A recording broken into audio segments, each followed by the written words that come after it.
Hello friends, स्वागत करता हूँ स्मार्ट कीड़ा करंट अफेयर्स जनवरी मॉक ड्रिल 4.1 में। जनवरी 12 को ट्रंप, जो कि उस टाइम प्रेसिडेंट थे अभी यूएसए के, उन्होंने री डेजिग्नेट कर दिया है क्यूबा को as a state sponsor of terrorism.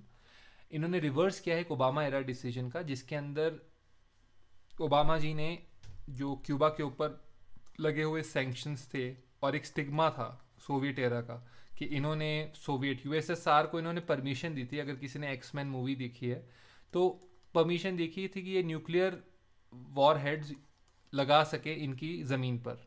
तो यूएसए ने वॉरशिप्स भेजी थी और यूएसएसआर ने भी वॉरशिप्स भेजी थी। फिर काफ़ी इम्पासे हुआ यहाँ पे और उसके बाद वॉरशिप्स वापस चली गई थी। तो इन्होंने री डेजिग्नेट कर दिया है क्यूबा को as a state sponsor of terrorism.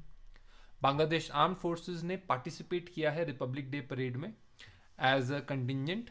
ये 122 लोगों का कंटिजेंट था और स्पेशली सेंट था इंडिया के द्वारा एयरक्राफ्ट IAF C-17। इसके अंदर ये लोग आए हैं। बांग्लादेश की कैपिटल है ढाका, करेंसी है टका, PM है शेख हसीना और प्रेसिडेंट है अब्दुल हमीद। जनवरी 14 को यूएसए ने बार कर दी है सारी कॉटन प्रोडक्ट्स और टोमेटोज जो चाइना के जिंगजियांग रीजन में आते हैं, बिकॉज वहाँ की कंपनीज इल ट्रीटमेंट करती हैं वर्कर्स का। आप जो सभी श्रोता हैं, स्टूडेंट्स हैं, काइंडली ध्यान रखें कि बहुत सारी कंट्रीज डिप्लोमेसी खेलती हैं, चाणक्य नीति खेलती हैं, राजमंडला थ्योरी चलती है। सो चाइना को बैन इसलिए किया जाता है क्योंकि चाइना ग्रोइंग इकोनॉमी है, ग्रोइंग चैलेंज भी है यूएसए के लिए, और एक हेजेमनी है, एक डिक्टेटरशिप भी इसमें चलती है, बिकॉज जी जिनपिंग जो है उन्होंने अपने आप को लाइफ टाइम अपॉइंट किया है। इनकी communist policies and they think that they should rule the world. USA think that it should rule the world. So China plays the race card. अपने स्टूडेंट्स को वहाँ पे भेजा जाता है, बहुत सारे इंस्टीट्यूशंस में डलवाया जाता है, पॉलिसी रिसर्च इंस्टीट्यूशंस में डलवाया जाता है, और रेस कार्ड यानी कि ब्लैक वर्सेस वाइट, इसको पूरी तरीके से एक्सप्लॉइट किया जाता है चाइना द्वारा। उसी तरीके से यूएसए भी ताइवान जैसे चाइना की दुखती नब्ज है, ताइवान के ऊपर चाइना कंट्रोल करना चाहता है, तो अभी ताइवान के अंदर इन्होंने अपना वॉरशिप भेजा है। तो these kind of games do play on and very sadly speaking, but India remains a mute Spectator because India believes in सर्वधर्म संभव और सब लोग अच्छे हैं, सब लोग अच्छे रहेंगे, but in these kind of politics this thing fails. So India remains almost a mute spectator, except जो recent time में due to certain actions by the other states, India has to wake up. China की capital है Beijing, currency है रेमनीबी, president है Xi Jinping, life time president है ये। जनवरी 13 को Donald Trump को 2 बार इम्पीच कर दिया गया है यूएस के लोअर हाउस द्वारा। तो लोअर हाउस होता है यूएस में और एक अपर हाउस होता है जिसे सेनेट बोलते हैं। तो सेनेट में अगर आपको, लोअर हाउस में ये इम्पीच हो चुके हैं, लेकिन सेनेट में अगर इन्हें इम्पीच करना है तो 2/3 मेजोरिटी चाहिए 100 मेंबर सेनेट की। 2/3 तब हो सकती है जब 67 टोटल मेंबर्स करें, बिकॉज 100 है, 66 प्लस। डेमोक्रेट्स के पास सिर्फ 50 हैं और 3 रिपब्लिकन सेनेटर्स ने बोला है that they will vote for Trump impeachment, but they are missing the mark by 12 members. So Donald Trump will not be impeached. Today, Donald Trump has said that he will not go for the testimony in the Senate. So that's the news. 19th Dhaka international film festival birth centenary है बांगा बंधु शेख मुजीबुर रहमान, वहाँ पर उनको dedicate करता हुआ मनाया जा रहा है। ये 16 जनवरी को इनाग्रेट हुआ है। मैंने पहले ही बांग्लादेश से रिलेटेड इन्फॉर्मेशन आपको बता दी है। ये 19th Dhaka international film festival है। जनवरी 15 को यूएस प्रेसिडेंट जो बाइडन ने अनाउंस किया है $1.9 trillion corona virus relief package. ये अनाउंस हुआ था जनवरी 15 को और आज ये पूरी तरीके से पास हो गया है सेनेट द्वारा। आज सेनेट के अंदर 50-50 वोट था, मतलब डेमोक्रेट्स और रिपब्लिकन से 50-50 वोट किया है इसको। तो वाइस प्रेसिडेंट कमला हैरिस ने अपना टाई ब्रेकर डाल के इसे पास करवाया। जनवरी 15 को छठा India Nepal joint commission meeting, जो कि को चेयर हुआ है मिनिस्टर एस जयशंकर द्वारा, संपन्न हुआ। ये इस मीटिंग में इंडिया ने कन्वे किया कि 2 more cultural heritage projects Nepal के अंदर बनाएंगे, that is Pashupatinath river front development. Pashupatinath ji Shiva का एक बहुत प्राचीन मंदिर है, और भंदरखाल गार्डन रिस्टोरेशन। सो ये आप देख सकते हैं कल्चरल प्रोजेक्ट्स हैं, ये कल्चरल प्रोजेक्ट्स हैं। नेपाल की कैपिटल है काठमांडू, करेंसी है नेपाली रुपी, प्रेसिडेंट हैं विद्या देवी भंडारी। जनवरी 18 को इंडिया ने सप्लाई किए हैं 2 mobile harbour cranes to Iran Chabahar airport, ये कॉन्ट्रैक्ट वैल्यू है $25 मिलियन की, और 6 MHC जो हैं प्रोवाइड किए जाएंगे। आपको ये बात ध्यान रखनी चाहिए वर्ल्ड अफेयर्स के अंदर कि ईरान ने टोटली, जिसे कह सकते हैं कि 400 बिलियन डॉलर का चाइना के साथ पैक्ट है जो अगले 25 सालों में इन्वेस्ट होने वाला है ईरान के अंदर। सो Iran is totally gone. Pakistan was already a Chinese colony, and slowly but surely India is losing its allies due to feel good policy और double edge policy with all the neighbours. जनवरी 18 को US से National Rifle Association ने file किया है bankruptcy के लिए under chapter 11 of the bankruptcy code, ताकि ये अवॉइड कर सके investigation by New York attorney general. NRA जो है वो मोस्ट पावरफुल गन लॉबी है यूएस के अंदर। यूएसए में मैं आपको बता देता हूँ कि गन रखने का अधिकार सबको होता है। तो ये गन्स जो हैं ये आप जैसे एक शॉप्स में जाते हैं तो आप MI4, AK-47 आप ले सकते हैं। कुछ कुछ स्टेट्स में तो बिल्कुल आपके ऊपर कोई चेक भी नहीं है इस चीज़ का। ये कॉन्स्टिट्यूशनली प्रोटेक्टेड राइट है यूएसए में सिटीजन्स का, that they can have guns for their own protection. Headquarters of NRA है वर्जीनिया यूएसए में, प्रेसिडेंट है कैरोलिन डी मीडोज। जनवरी 12 को पाकिस्तान गवर्नमेंट ने अपनी स्पेशल पावर द्वारा 7 स्पेशल परमिट दिए हैं दुबई के रूलर शेख मोहम्मद बिन राशिद अल मक्तूम और 6 अदर मेंबर रूलिंग फैमिली के, ताकि ये हंट कर सकें होबारा बस्टार्ड। आपको ये जानना चाहिए कि जो पाकिस्तान है वो टोटली एक एडिड कंट्री है। लाइक यूएई से फंड्स हैं, सऊदी से फंड्स हैं, चाइना से फंड्स हैं, इवन टर्की के अंदर भी ये अपनी आर्मी को भेज देते हैं अगर टर्की को कोई वॉर लड़नी हो। सो ये होबारा बस्टर्ड है, ये वल्नरेबल है IUCN रेड लिस्ट के अंदर। सो इसकी हंटिंग नहीं हो सकती, बट क्योंकि यूएई है और यूएई के शेख ने मांगी है परमिशन और वो बहुत पैसा देते हैं, तो इसलिए इनको परमिशन दे दी गई है हंट करने की, जो कि इलीगल है, बट पाकिस्तान में सब कुछ लीगल है। पाकिस्तान की कैपिटल है इस्लामाबाद, करेंसी है पाकिस्तानी रुपी, PM है इमरान खान, प्रेसिडेंट है आरिफ अलवी। जनवरी 19 को मलेशिया ने सीज कर लिया है पाकिस्तान इंटरनेशनल का एयरलाइंस बोइंग 777। ये क्योंकि इसने नॉन पेमेंट का इशू है of the aircraft lease. Later से पाकिस्तान इंटरनेशनल एयरलाइन है या एयर इंडिया है, हम लोग किसी भी एयरलाइन से हम लीज पे लेते हैं लेटर से 20 एयरक्राफ्ट कि हमारे पास पैसे नहीं है तो अब हमें लीस्ट पे दे दीजिए, हम आपको 15 लाख दे देंगे। इसका प्लेन की कीमत है 1 करोड़ रुपए। अब आपने 15 लाख भी नहीं दिए तो कंपनी तो फिर आपके ऊपर केस कर सकती है कि हमें हमारा प्लेन भी वापस दो और ये 15 लाख जो है पेनल्टी के साथ वापस आएंगे। तो ये रेयरेस्ट इंसिडेंट्स हैं जहाँ पे इंटरनेशनल सिविल एविएशन के अंदर जिसमें पाकिस्तान की स्टेट ऑफ इकोनॉमी का पता लगता है कि ये लोग लीज के पैसे भी नहीं दे पा रहे हैं। पाकिस्तान के PM इमरान खान है, ये फेमस बॉलर थे, और प्रेसिडेंट है Arif Alvi. Banking economic affairs की तरफ चलते हैं तो इसमें की पॉइंट्स की तरफ हम जाएंगे। तो RBI ने इम्पोज की है पेनल्टी 2 करोड़ की ड्यूट्शे बैंक AG, क्योंकि उन्होंने नॉन कंप्लाइंस की है सर्टेन प्रोविजंस के साथ। तो ड्यूट्शे बैंक जो है वो फ्रैंकफर्ट जर्मनी के अंदर इसके हेडक्वार्टर्स हैं। CEO हैं क्रिस्टियन सिविंग और प्रेसिडेंट हैं कार्ल वॉन रोहर। और इसके अंदर स्टैट्यूटरी इंस्पेक्शन हुई थी ड्यूट्स बैंक की फाइनेंशियल पोजीशन की मार्च 31 को और रिस्क असेसमेंट रिपोर्ट की, और ये नॉन कंप्लाइंस था इनका रिजर्व बैंक ऑफ इंडिया की डायरेक्शंस के साथ। तो जो रिजर्व बैंक ऑफ इंडिया ने 2016 में डायरेक्शन दी थी वो इन्होंने अपनी फाइनेंशियल पोजीशन जो थी मार्च 31 की और रिस्क असेसमेंट रिपोर्ट थी वो मिसमैच थी।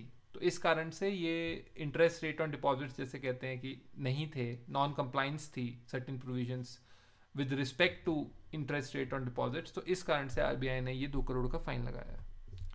जनवरी 12 को Mahindra life space developers and SBI ने MOU किया है ताकि फास्टर होम लोन अप्रूवल्स हो सकें और डिस्काउंट्स मिल सकें। Headquarter of Mahindra life space Mumbai में है और CEO हैं Arvind Subramaniam. Headquarter of SBI bank है मुंबई महाराष्ट्र में और चेयरमैन है दिनेश कुमार खरा। जनवरी 12 को फाइनेंशियल सॉफ्टवेयर एंड सिस्टम्स ने पार्टनर किया है इंडियन पोस्ट पेमेंट्स बैंक के साथ ताकि फाइनेंशियल इंक्लूजन हो सके अनडिजर्व्ड और अनबैंक्ड सेगमेंट्स की। India post bank payment bank इसलिए इंपॉर्टेंट हो जाता है बिकॉज पोस्ट ऑफिस की ब्रांच हर जगह है इंडिया के अंदर। तो IPB के साथ कोलैबोरेशन के कारण आधार एनेबल्ड पेमेंट सिस्टम हो सकेगा जो कि door step banking services customers को प्रोवाइड कर पाएगा इंडिया के अंदर। IPB के हेडक्वार्टर्स हैं न्यू दिल्ली में, MD एंड CEO हैं J Venkataramu, very important. FSS के हेडक्वार्टर्स हैं चेन्नई तमिलनाडु में, चेयरमैन है नागराज माए लांडला। AEPS की फुल फॉर्म है आधार एनेबल्ड पेमेंट सिस्टम। जनवरी 14 को आईसीआईसीआई बैंक और नियो ने ICICI bank neo Bharat payroll card issue किया है। सो इसके थ्रू जो micro small and medium enterprise के ब्लू कॉलर वर्कर हैं ये पा पाएंगे ये कार्ड और फंड्स रिसीव कर पाएंगे up to ₹1,00,000। So very important. मेरे पास भी एक ऐसा कार्ड है but that's under the student scheme which I received when I was studying. तो उसके अंदर 50,000 का क्रेडिट दिया गया था because I was studying from a prestigious college. So इस तरीके की स्कीम्स जो हैं ये जो कंपनीज निकालती रहती हैं। अब नाउ लेट अस से कि 50,000 आपको क्रेडिट देते हैं तो उसके बाद आप जैसे इसे यूज़ करेंगे because ultimately you got the money, now you will use it and then you will start paying interest on the credit card और the fund that you receive. State Bank of India ने एक major relief दिया farmers को और उन्होंने कहा है इस स्कीम को ऋण समाधान योजना। अगर फार्मर ने बोरो किया है लोन और 20% प्रिंसिपल अमाउंट का दे देते हैं जो कि पेंडिंग है 2 साल से, तो उनका एंटायर लोन वेव ऑफ कर दिया जाएगा। तो ये एक अच्छी स्कीम है क्योंकि अगर इन्होंने नहीं वेव ऑफ किया तो पॉलिटिशियन अपने आप वेव ऑफ कर देंगे। सो ये एनपीए खाता धारकों के लिए सुनहरा अवसर है कि 20% पे कर दो और फ्री कर दो अपना फार्म लोन अपना फ्री कर दो। जनवरी 15 को येस बैंक ने टीम अप किया है Aditya Birla wellness private limited के साथ ताकि लॉन्च हो सके Yes Bank wellness and Yes Bank wellness plus credit cards. ये holistic health, self care and wellness of consumers का ध्यान रखते हैं। हेडक्वार्टर्स ऑफ येस बैंक है मुंबई में। एमडी एंड सीईओ है प्रशांत कुमार। टैगलाइन है experience our expertise. Headquarter of Aditya Birla wellness भी मुंबई में है और हेड है मुर्तुजा अरसीवाला। आरबीआई गवर्नर शक्तिकांता दास ने एक सब कमेटी हेड करनी है of the financial stability and development council जो कि मेजर डेवलपमेंट्स देखेगी ग्लोबल एंड डोमेस्टिक इकोनॉमी में as well as financial markets जो कि इंडिया की इम्पैक्ट करेंगे फाइनेंशियल स्टेबिलिटी को। तो ये सब कमेटी है, ध्यान रखें, financial stability and development council का जो कि हेडेड है बाय शक्तिकांता दास। हेडक्वार्टर आरबीआई के मुंबई में है। गवर्नर शक्तिकांता दास है। एस्टैब्लिश हुआ है ये 1 अप्रैल 1935 को, यानी कि ब्रिटिशर्स के टाइम पे ये एस्टैब्लिश हुआ था।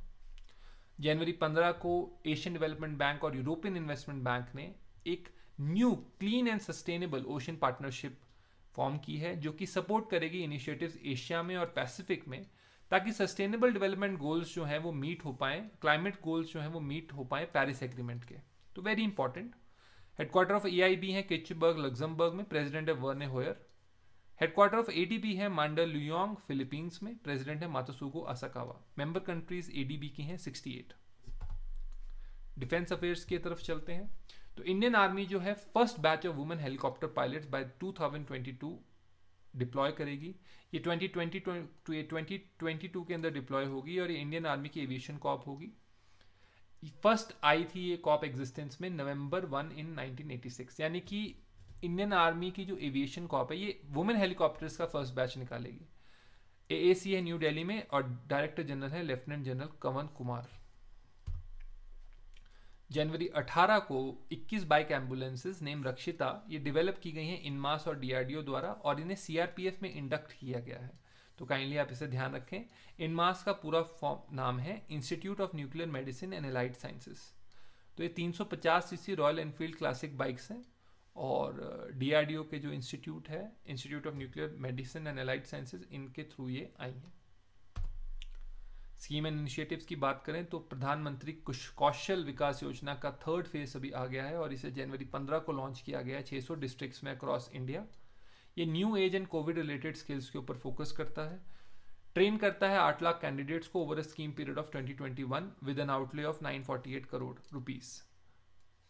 ये PMKY आपने ध्यान रखना है, लॉन्च हुई है 2015 में और ये इसका 3रा फेज है जो कि 600 डिस्ट्रिक्ट्स में लॉन्च होगा ताकि स्किल डेवलपमेंट कोर्सेज मिल सकें।